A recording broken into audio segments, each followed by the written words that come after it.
पहली खबर, अयोध्या में रामलला की प्राण प्रतिष्ठा के बाद मंगलवार को मंदिर में आम लोगों का दर्शन शुरू हो चुका है। रात 3 बजे से ही दर्शन के लिए श्रद्धालुओं की भारी भीड़ मंदिर में उमड़ी। रामलला के दर्शन के लिए कई राज्यों से लोग आए हुए हैं। जैसे ही मंदिर के गेट खुले तो लोगों में अंदर जाने की होड़ सी मच गई। दर्शन के लिए उमड़े हुजूम का अंदाजा इस बात से लगाया जा सकता है कि दोपहर में शयन के लिए बंद किए गए भगवान रामलला के कपाट 1 घंटे पहले ही खोल दिए गए। रामलला के शयन के लिए पट दोपहर 12:30 पर से लेकर 2 बजे तक बंद रहने थे, लेकिन भीड़ के चलते 1 बजे ही इन पटों को खोल दिया गया। लोगों को दर्शन के लिए छोटे छोटे ग्रुप्स में भेजा जा रहा है। एक बार तो लोग सिक्योरिटी तोड़कर ही भाग निकले। कमिश्नर गौरव दयाल के मुताबिक दोपहर 2 बजे तक 2.5 लाख भक्तों ने रामलला के दर्शन किए हैं। हालांकि अभी भीड़ ज्यादा है, जिसे काबू करने के लिए लखनऊ से प्रमुख सचिव गृह और डीजी लॉ एंड ऑर्डर को भेजा गया है। इसके साथ ही तमाम रैपिड एक्शन फोर्सेस, कमांडोज सभी नियुक्त हैं, सभी तैनात हैं और सभी नियंत्रित कर भीड़ को, लोगों को, श्रद्धालुओं को दर्शन करा रहे हैं, पूजन करा रहे हैं।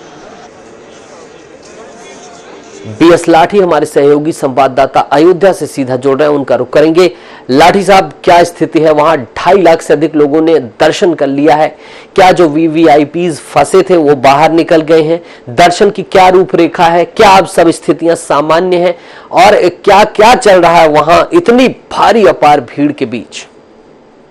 रितेश, अगर मैं एक बात बताना चाहूंगा कि भीड़ इतना है कि भीड़ ने मजबूर कर दिया सीएम योगी को स्वयं जिम्मा संभालने। यूपी के जो मुखिया है सीएम योगी आदित्यनाथ, पहले जो अयोध्या का क्राउड एरिया था उसको हवाई सर्वेक्षण किया, उसके बाद सड़कों पर स्वयं सीएम योगी आदित्यनाथ के साथ प्रमुख सचिव गृह संजय प्रसाद, एडीजी जोन, प्रमुख सचिव गृह के साथ एडीजी जोन भी साथ में मौजूद है। और जो यात्री हैं, जो भगवान रामलला के भक्त हैं, जो कथाएं हो रही थी, चाहे बात की जाए राम भद्राचार्य जी की हो, चाहे मुरारी बापू की हो, या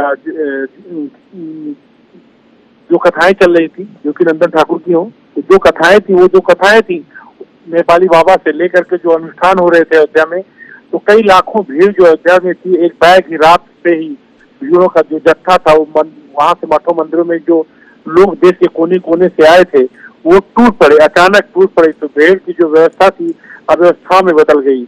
इसको देखते हुए जिला अधिकारी नीतीश कुमार ने 18 मजिस्ट्रेटों की भी नियुक्ति की।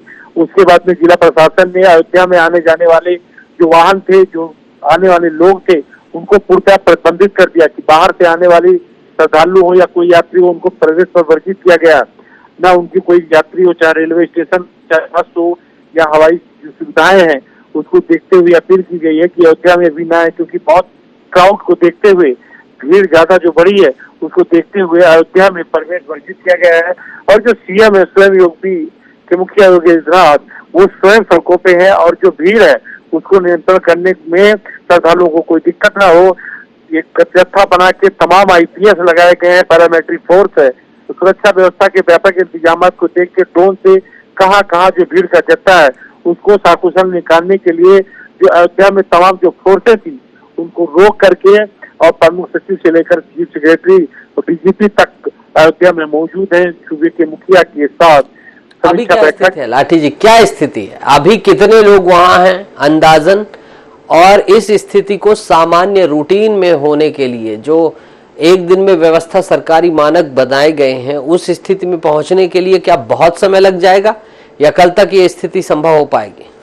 बिल्कुल, अगर रितेश बात की जाए, जो भीड़ का ये दबदबा है वो बिल्कुल चलेगा फरवरी तक, क्योंकि जो अलग अलग राज्य के जो 5 राज्य के चुनाव हुए हैं उसमें पीएम मोदी और अमित शाह ने स्वयं कहा है कि जो हम भगवान रामलला का दर्शन कराएंगे। तो बीजेपी का जो प्लान है, कल जो देश के गृह मंत्री देश के बीजेपी के राष्ट्रीय अध्यक्ष जेपी नड्डा हैं, वो स्वयं अयोध्या आ रहे हैं और जो आने वाले श्रद्धालु हैं उनको हवाई जहाज दिखा करके जो यात्रा दर्शनार्थी हैं उनको रवाना भी करेंगे।